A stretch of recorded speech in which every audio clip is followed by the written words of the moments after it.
Yet another video, and this time of a ZX Spectrum game. I've had my Spectrum for quite a while now, and only now am I able to record footage of it in colour. Now this is a conversion of a Commodore 64 game, and this is a scrolling platform game.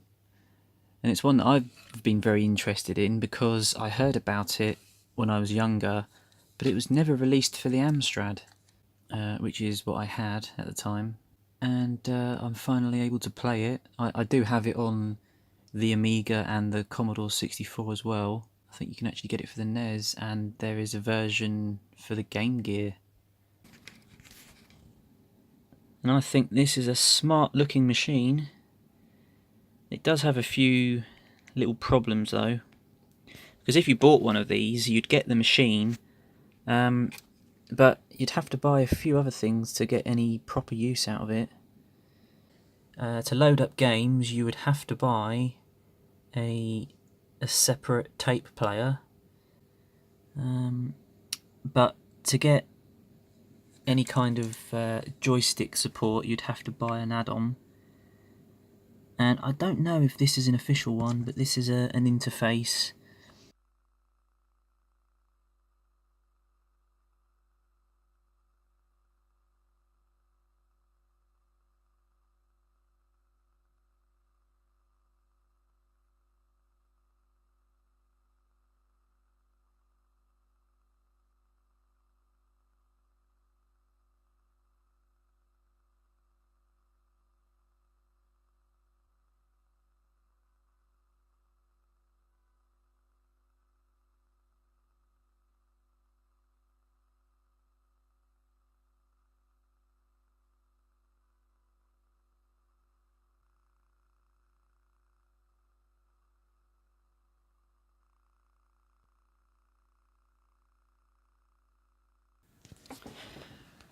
Oh, by the way, to actually hear the sound of the game, once your game's loaded, you take the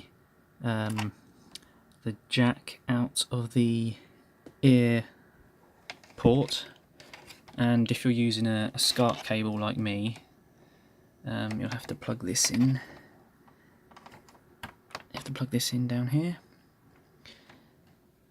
or alternatively, if you just want to plug some headphones in or whatever else, they'll plug in there. But for someone like me, it's all part of the fun anyway. And now we have sound.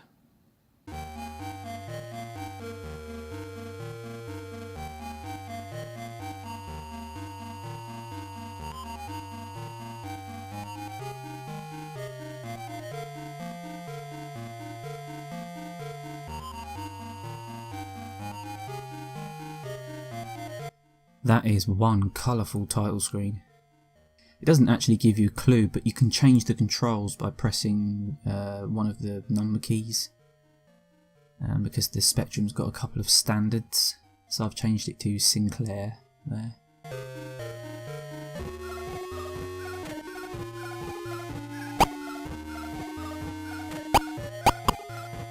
And there I am in the bottom left, if you can't see me. You quickly get set upon by a bunch of frogs.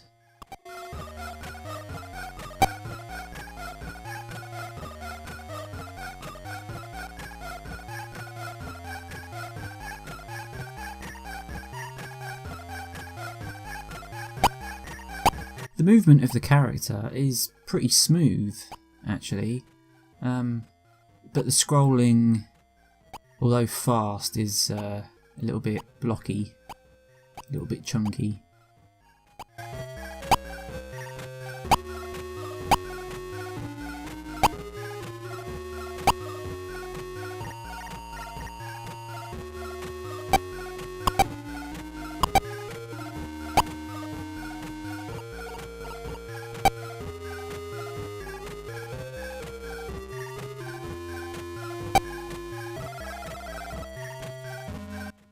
It's a very colourful game, isn't it?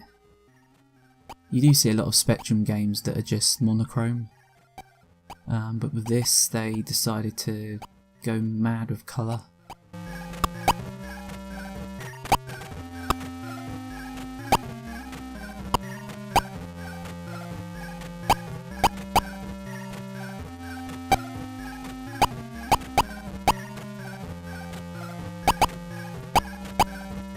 Oh, those bloody frogs. Those frogs. They're the most dangerous thing in this first level. In fact, all of these other enemies do nothing but walk left and right.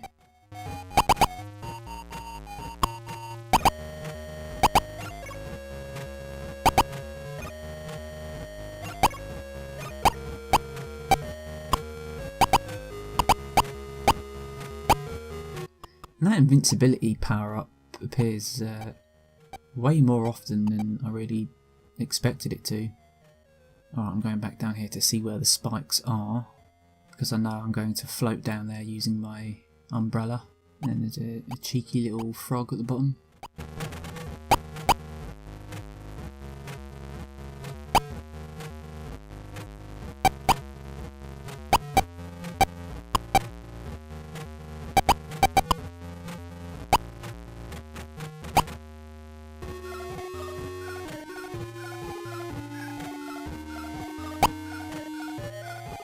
Now this is level 1, but this is actually pretty challenging, and I am absolutely storming through this first level here, but it's a lot more difficult than I'm making it look. I've played this a few times on the Commodore 64, and by the time I get to the end of level 1 I've usually lost about 5 lives. So perhaps this version's just easier than that one.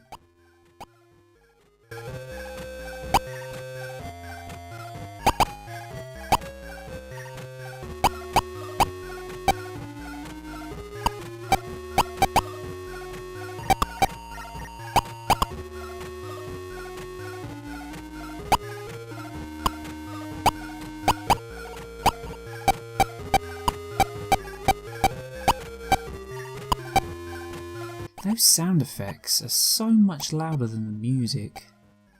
In fact, the sound effects are a bit annoying. I don't know if you can turn them off, I didn't really think about checking. I wonder why they're so much louder than the in-game music.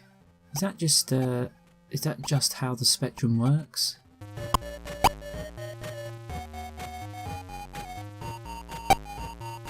I've got to say, at no point during this playthrough am I in danger of running out of bombs. You can see there I've got 42 of them. They are really quite useful. You have your peanut attack, which is infinite.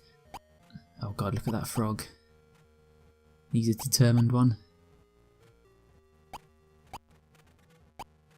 Oh bloody hell. He really wants me to die.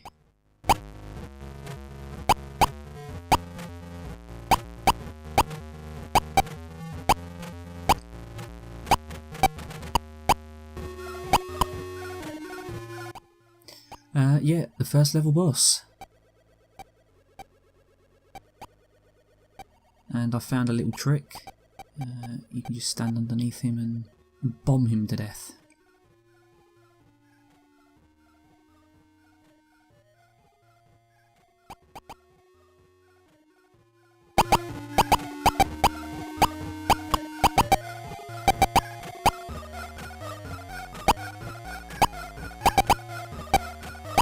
CJ stands for Columbus Jumbo.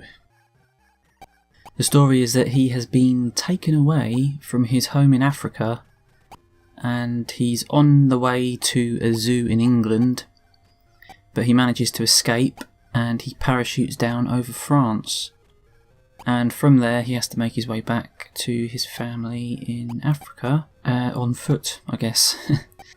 Quite why there's so many other things trying to kill him, I don't know, but I guess that's because it's a game. I guess I don't have to question everything. It's a game, isn't it?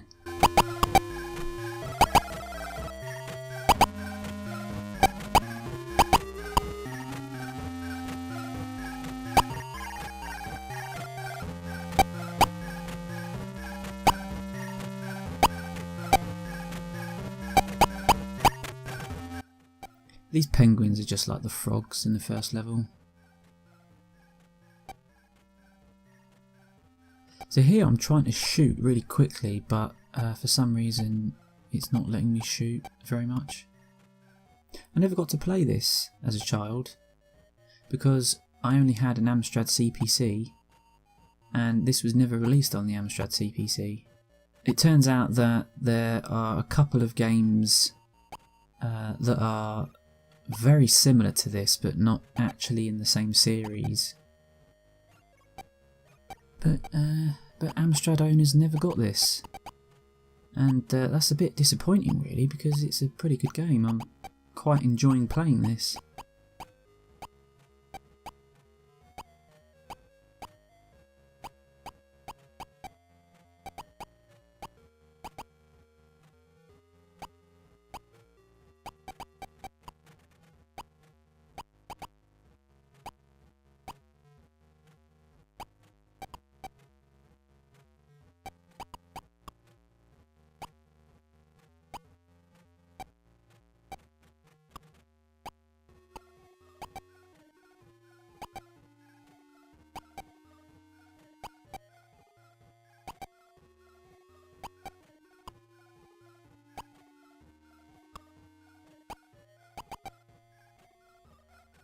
I really wish my Amiga version would work, but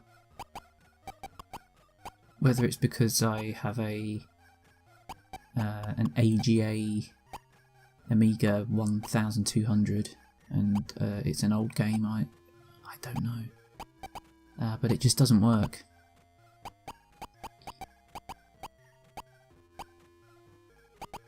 Oh god, listen to those sound effects.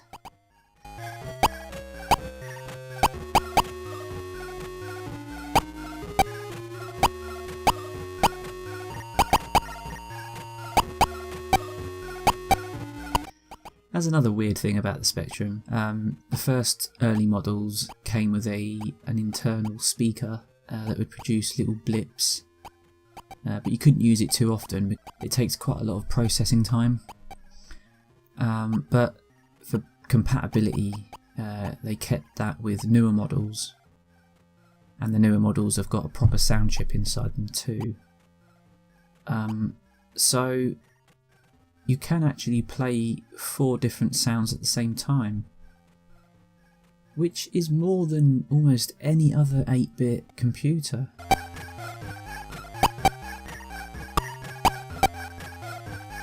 Yeah, this game is pretty generous with lives.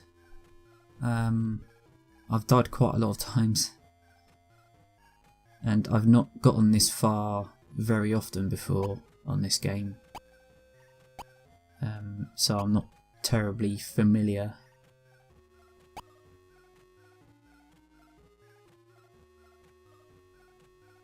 This isn't a very big game.